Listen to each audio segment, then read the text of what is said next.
সবাইকে স্বাগত জানাচ্ছি। 2024-এর 5 আগস্টের পরবর্তী সময়ে যখন মেজর ডালিমের আত্মপ্রকাশ ঘটলো আফটার এ লং টাইমের পরে, সে যখন ফিরে আসলো, তার এই ফিরে আসাকে উপলক্ষ করে আসলে অনেক জল্পনা কল্পনার আসলে উৎপত্তি হয়েছিল। সেই সময়ে একটা আলোচনা আসলে একদম তুঙ্গে ছিল। মূলত এই আলোচনাটা আসলে একটা ঐতিহাসিক আলোচনা।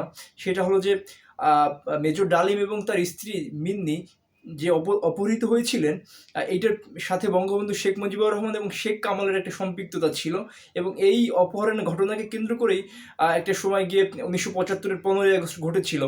আসলে এই ঘটনার সত্যতাটা আসলে কতটুকু, সেই সত্যতাটা আমরা একটু আজকে জানার চেষ্টা করব। তো আমার যে তথ্যসূত্রটা এই ঘটনার বা এই বিষয়বস্তুর, সেই তথ্যসূত্রটা হচ্ছে মেজর ডালিমের লেখা নিজের বই, আমি মেজর ডালিম বলছি, এই বইটা। তো আসলে আদতে ঘটনাটা আসলে কি? ঘটনাটা হচ্ছে এই বইয়ের তথ্য অনুসারে হচ্ছে এরকম যে 1974 সালের কোনো একটা সময়ের ঘটনা। তখন মেজর ডালিমের খালাতো বোনের বিয়ে হচ্ছিল ঢাকার লেডিস ক্লাবে। ওই সময় যখন একটা বিয়ে হয়, সাধারণত তো অনেক অতিথিরা সেখানে আসেন। সেই সময় মেজর ডালিমের শালা উপস্থিত ছিলেন। এবং সেই সময় যে চরিত্রটা, আমাদের এই ঘটনাটা বুঝতে একদম একদম মনে রাখতে হবে, সেই ঘটনার চরিত্রটার নাম হচ্ছে গাজী গোলাম মোস্তফা, যে হচ্ছে এই ঘটনার মূল কালপিট।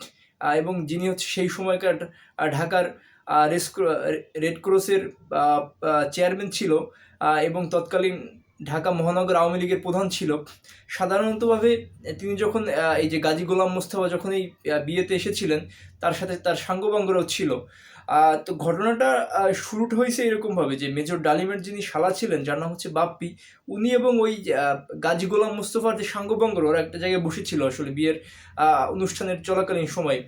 তো ওই যে সাঙ্গপাঙ্গরা, ওরা হচ্ছে ওই মেজর ডালিমের শালার চুল ধরে বারবার টানাটানি করতেছিল। এখন স্বাভাবিকভাবেই কেউ যদি কারো চুল ধরে টানাটানি করে কোনো কারণ বশত, মানে কোনো কারণ ছাড়াই, মানে এটা তো একটা হযবরল সৃষ্টি করবে। তো ওই ঘটনাকে কেন্দ্র করে ওই মেজর ডালিমের শালা, ওই যে ছেলেটা বা যে লোকটা চুল ধরে টানাটানি করতেছিল, ওকে ধরে ওর সাথে একটা সময় মানে কথা কাটাকাটি হয়, এবং ওকে ওই জায়গাটা থেকে তুলে দেয় এবং বলে যে সে এই জায়গাটাতে আর বসতে পারবে না। এই হচ্ছে মোটামুটি স্ফুলিঙ্গটা শুরু হয়।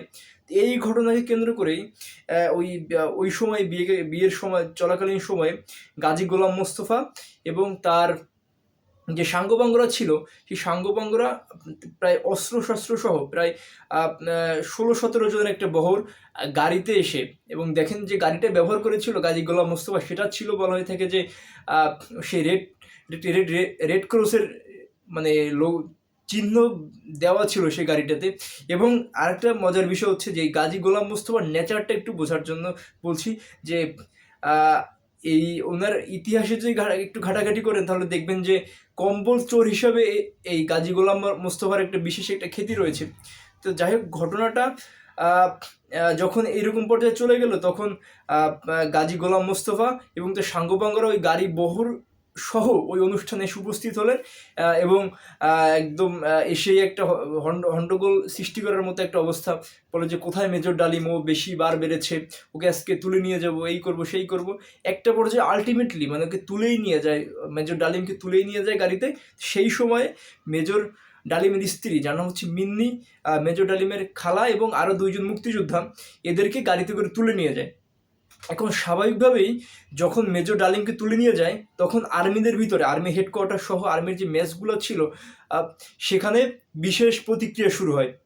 এবং এই যে অপহরণ করে নিয়ে গিয়েছে বা তুলে নিয়ে গেছে, এই ঘটনাকে কেন্দ্র করে আর্মি চেকপোস্ট বসায় বিভিন্ন জায়গায় ঢাকার। এবং হচ্ছে গাজী গোলাম মোস্তফার যে পরিবারের সদস্যরা, সেই সদস্যদের নিজেদের জিম্মায় নিয়ে নেয় আর্মি।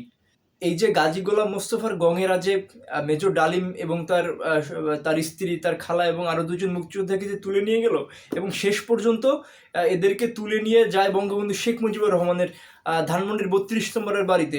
এবং এই মানে মেজর ডালিমের ভাষ্যমতে এইখান থেকে আসলে মূলত বঙ্গবন্ধুর এই ঘটনার সাথে, মানে অপহরণের ঘটনার সাথে হচ্ছে দৃশ্যমান সম্পর্ক এখান থেকে শুরু হয়। এখন যখন মেজর ডালিমকে তুলে নিয়ে যায়, তখন দেখেন কি একটা চিত্র, তখনকার আর্মিদের ভিতরে একটা প্রতিক্রিয়া শুরু হয়ে গিয়েছে। তখন বঙ্গবন্ধু শেখ মুজিবুর রহমান স্বাভাবিকভাবেই আহ, বঙ্গবন্ধু শেখ মুজিবুর রহমান তখন ওই গাজী গোলাম মোস্তফাকে একটু তিরস্কার করেন বা এখানে বলছেন যে গালাগালি করেন, এবং মেজর ডালিম এবং তার স্ত্রীর কাছে আসলে মাপ চাইতে বলেন।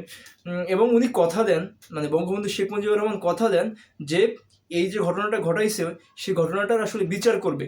কিন্তু আসলে এই তথ্য অনুসারে এখানে আসলে সেরকম কোনো ঘটনার উল্লেখ নাই যে বঙ্গবন্ধু শেখ মুজিবুর রহমান ওই যে অপহরণের যে ঘটনাটা, এই অপহরণের ঘটনার কোন দৃশ্যমান আসলে বিচার করেছেন।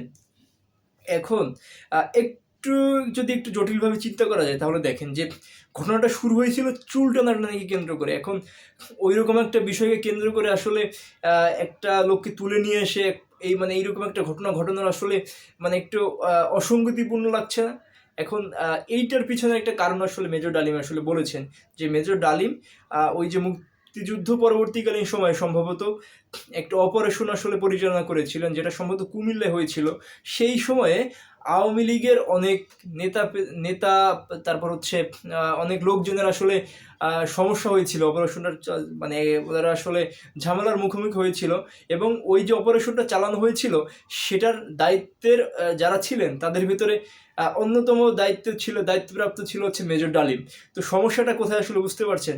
তো মেজর ডালিমকে আসলে শায়েস্তা করার জন্য যে ওই আওয়ামী লোক, এমনকি বঙ্গবন্ধু শেখ মুজিবুর রহমানকেও নাকি ওই যে আওয়ামী লীগের নেতারা বিভিন্ন সময় চাপ দিচ্ছিল যে মেজর ডালিমকে কিছু একটা করার জন্য বা মেজর ডালিমের উপর প্রেশার ক্রিয়েট করার জন্য। তো বঙ্গবন্ধু সেটা আসলে প্রত্যাখ্যান করেছিলেন, যে বঙ্গবন্ধুর প্রতিক্রিয়াটা ছিল যে অপারেশন করেছে, আর্মির হাতে প্রমাণ আছে, তো এক্ষেত্রে তো আসলে আমার কিছু করার নাই। তো ওই যে অপারেশনের প্রতিক্রিয়াটা একটা প্রতিশোধ হিসেবে এই যে গাজী গোলাম মোস্তফার মাধ্যমে আসলে নেওয়া হয়েছে। এখন যে প্রশ্নটা, সে প্রশ্নটা হচ্ছে যে এই ঘটনার আসলে দৃশ্যমান কোনো বিচার না করার ফলে 15ই আগস্ট ঘটার সাথে আসলে সম্পৃক্ততা আছে কিনা। এখন বিষয়টা একটু দেখেন, এই ঘটনাকে কেন্দ্র করে সেই সময়ের আর্মিদের ভিতরে বিশেষ করে বিশেষ প্রতিক্রিয়া সৃষ্টি হয়েছিল।